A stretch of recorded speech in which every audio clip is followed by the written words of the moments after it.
Le comité d'entreprise peut parfois faire appel à un expert. Dans ce cas, comment l'employeur peut-il réagir? La réponse d'Anne Murgier.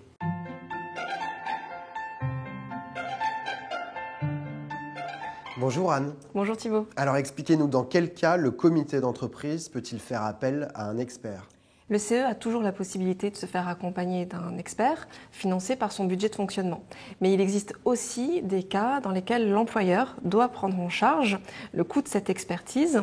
Certains cas ne font pas débat. Je pense notamment à l'examen annuel des comptes, au cas de concentration, à la vérification du rapport de participation.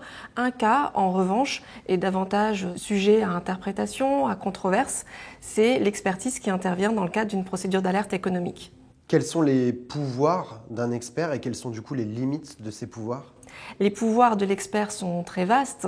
À partir du moment où il intervient dans le cadre de sa mission, maintenant, ses droits ne sont pas sans limite. Les documents doivent exister, ils n'ont pas à être créés. Certains documents peuvent être donnés par l'employeur sous le sceau de la confidentialité. Et surtout, si certains documents sollicités par l'expert dépassent le cadre légal de sa mission, l'employeur peut émettre des réserves, ce qui lui permettra par la suite de contester le montant des honoraires. Qu'est-ce qui justifie une contestation d'honoraires?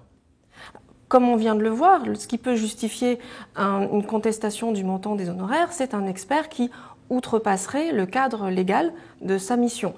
Il peut s'agir également d'un rapport qui serait d'une qualité nettement insuffisante.